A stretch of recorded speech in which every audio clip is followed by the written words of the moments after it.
Bismillahirrahmanirrahim. Assalamualaikum warahmatullahi wabarakatuh. Waalaikumsalam. Sahabat Penais Jakarta, senang sekali hari ini kita bisa bertemu pada podcast Penais Jawa DKI.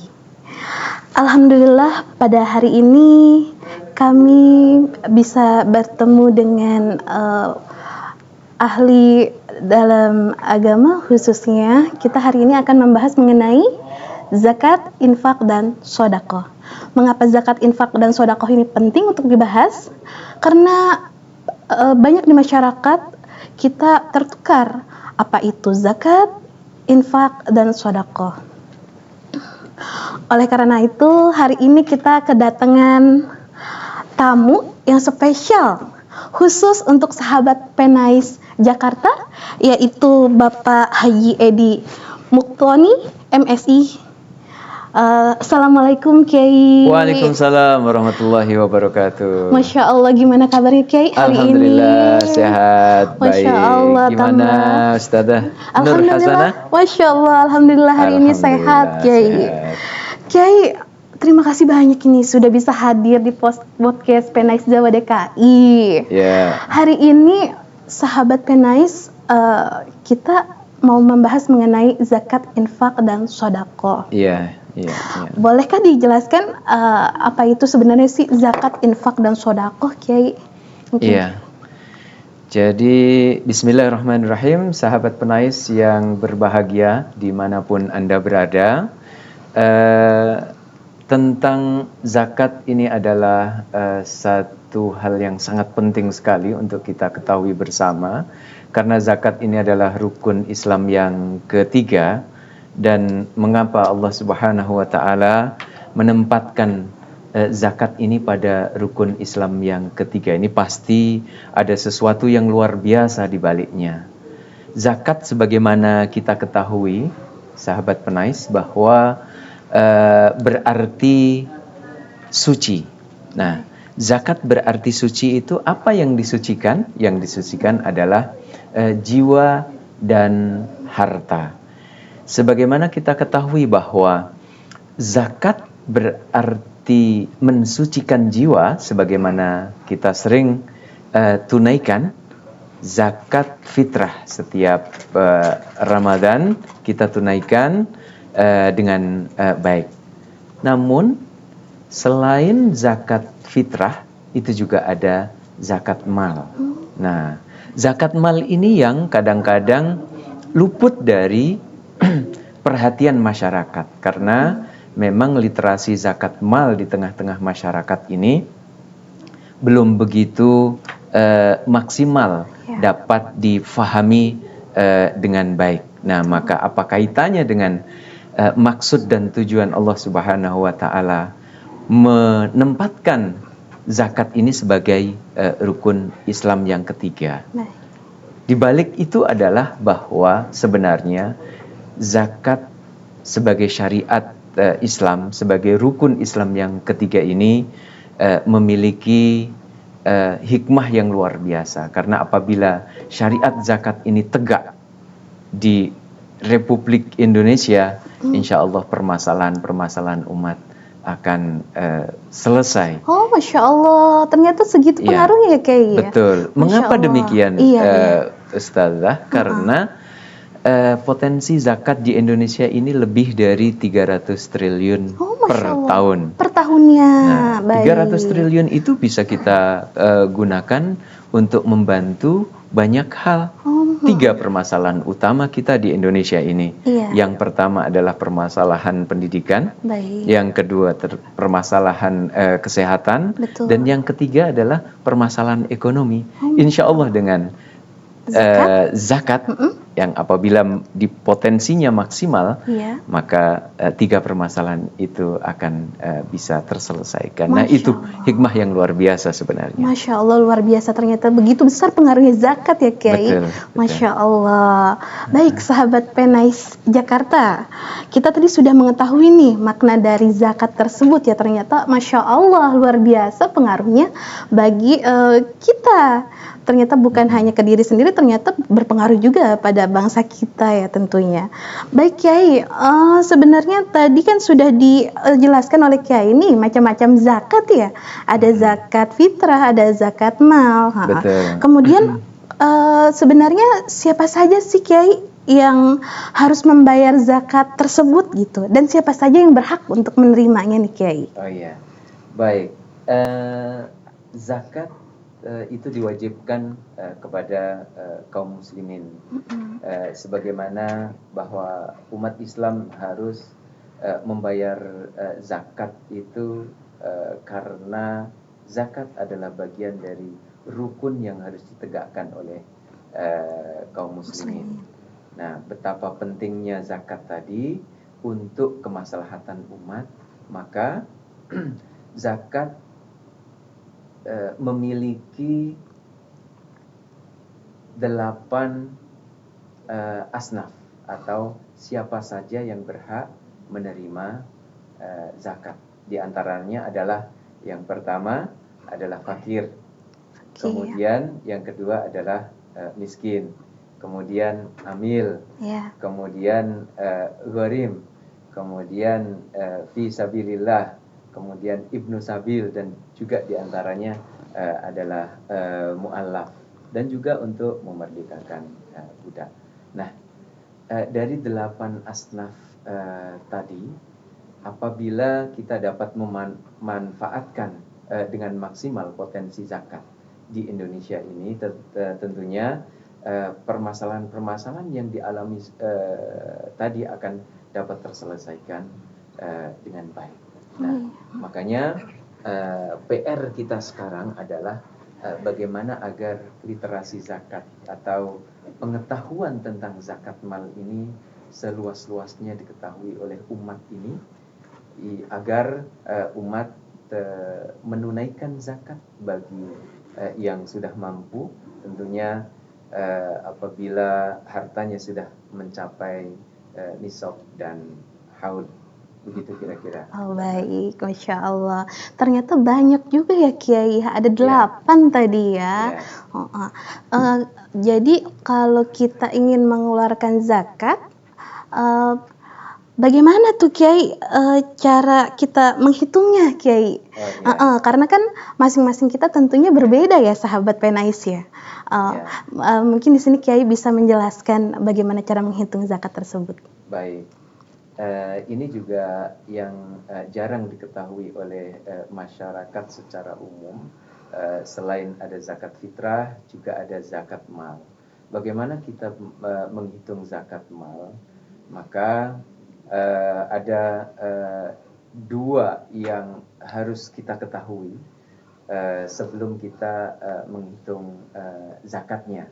Yang pertama, bahwa harta yang dimiliki oleh seseorang itu harus sudah mencapai nisab. Kemudian yang kedua sudah haul, sudah mencapai kepemilikannya selama 1 tahun. Nah, nisab zakat mal itu berapa?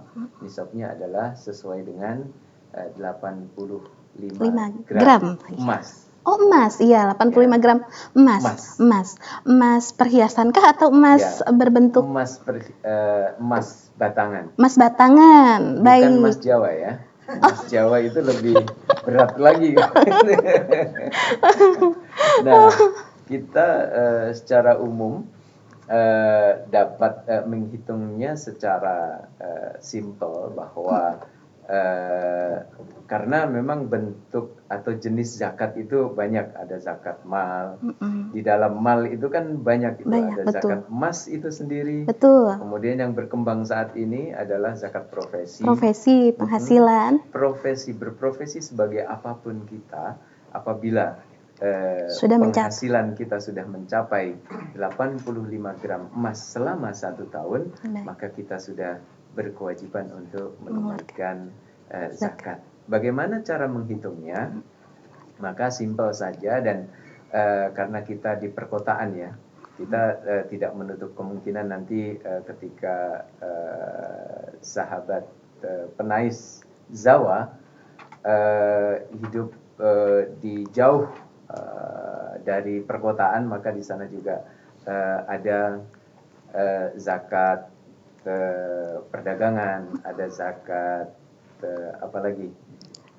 Zakat peternakan, kemudian zakat pertanian dan lain sebagainya. Maka ketika kita hidup di perkotaan, semua orang memiliki profesi. Betul. Nah, apabila entah itu profesi sebagai seorang dokter, profesi sebagai seorang karyawan swasta, atau profesi sebagai petani, misalkan Kiai. Petani, ya ada zakatnya juga. Pertanian juga. Nah, maka kita coba akan hitung yang barangkali sahabat Penais Jawa saat ini hidup di perkotaan banyak bergelut dengan banyak profesi yang ada di ibu kota ini. Maka misalnya seorang berprofesi sebagai dokter misalnya. Dokter, baik. Nah, dokter ketika penghasilan dokter itu selama setahun sudah mencapai 85 gram emas, ya, maka harus dikeluarkan zakatnya 2,5%. Contoh misalkan Kiai, si dokter itu ternyata dalam 1 tahun memiliki penghasilan taruhlah 100 juta gitu ya Kiai. Ya. Berarti harta yang harus dizakatkan 2,5 juta Kiai. Iya, betul. Oh gitu. Selama 1 tahun. Masya Allah. Dan misalnya 100 juta itu sudah dimiliki selama 1 tahun. Namun di sini biar sahabat Penais Jawa dapat memahami dengan baik hitung-hitungannya, kita coba hitung simulasikan hitungan zakat profesi. Misalnya sekarang harga emas adalah 1 juta misalnya. Iya, misal 1 juta. Mudah menghitungnya. Jadi tadi nisabnya adalah 85 gram emas. Harga emas 1 juta kali 85 berarti 85 juta. Cepet nih saya, Kiai, kalau ngitung ini. Hitung cepet ibu-ibu biasanya. Ngitung cepet. Nah, ketika penghasilan sudah mencapai 85 gram emas selama 1 tahun, maka nisabnya 2,5%. 2,5% dari 85 juta. Nah, itu sekitar berapa? 1,7 ya. Sekitar 1,7 Ringan bukan? Betul. Zakat profesi. Betul. Itu apalagi akan lebih ringan ketika dibagi menjadi 12. Karena biasanya rata-rata seseorang yang memiliki profesi tertentu itu gajiannya per bulan. Betul, per bulan. Gajiannya per bulan. Nah, apabila ditunaikan per bulan, maka zakatnya akan lebih ringan lagi. Coba bayangkan ketika 85 juta dibagi 12 berarti akan ada sekitar 7 juta sekian. Iya. Berarti penghasilan di atas 7 juta sekian itu per bulan sudah bisa dikeluarkan. Berkewajiban mengeluarkan zakat.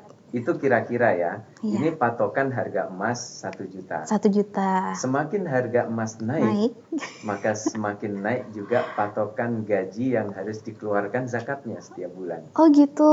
Ketika turun, maka turun juga. Jadi patokannya adalah harga emas pada saat itu. Oh baik, Masya Allah. Jadi ketika dibagi 12 itu akan ada 7 juta sekian. Nah, 2,5%-nya hanya dapat kira-kira 100,7. Ya, 170-an. Iya, 170.000 ya Kiai ya. 170.000. Itu lebih ringan dibanding yang tadi. Daripada dikumpulkan sampai setahun, kemudian kita harus mengeluarkan zakatnya. Zakat sekitar tadi 1,7 ya. Iya, baik, Masya Allah. Ternyata sahabat Penais Jakarta Untuk mengeluarkan zakat itu bisa ternyata kita cicil tiap bulannya tadi ya Kiai. Masya Allah. Terpenting jumlah nominalnya itu sama.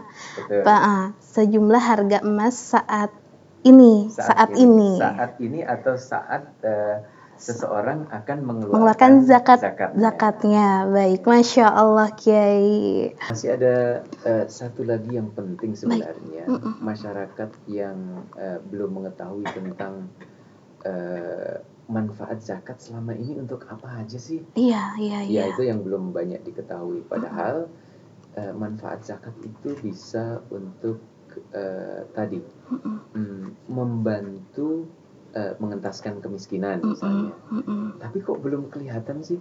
Di mana sih contohnya? Nah, sebenarnya kita bisa melihat program-program Basnas yang selama ini dijalankan itu menyangkut banyak pilar sebenarnya. Di antaranya ada pilar pendidikan, ada pilar kesehatan juga, ada pilar ekonomi, ada pilar sosial dakwah. Betul. Nah, itu sebenarnya banyak sudah digelontorkan oleh Badan Amil Zakat Nasional, Basnas yang kita kenal saat ini, dan juga lembaga-lembaga zakat lainnya yang juga mengumpulkan zakat yang manfaatnya luar biasa untuk membantu umat, mengentaskan kemiskinan, membantu pendidikan umat, membantu ekonomi umat, apalagi kemarin ketika terdampak pandemi, itu banyak sekali zakat yang disalurkan untuk membantu permodalan UMKM agar mereka dapat bangkit dari keterpurukan dampak pandemi. Baik. Masya Allah Kiai, terima kasih banyak ini atas pencerahannya. Subhanallah, banyak sekali manfaat yang bisa kita terima ya sahabat Penais pada hari ini. Baik sahabat Penais, begitu banyak pemaparan tadi dari Kiai Edi pada hari ini. Mudah-mudahan bermanfaat untuk kita semua. Sedikit nih Kiai, saya mau pantun. Bila ada sumber di ladang, bolehlah kita menumpang mandi. Jika ada umur yang panjang, insya Allah kita bisa berjumpa lagi. Billahi taufiq wal hidayah. Kami mohon maaf. Wassalamualaikum warahmatullahi wabarakatuh. Waalaikumsalam warahmatullahi wabarakatuh.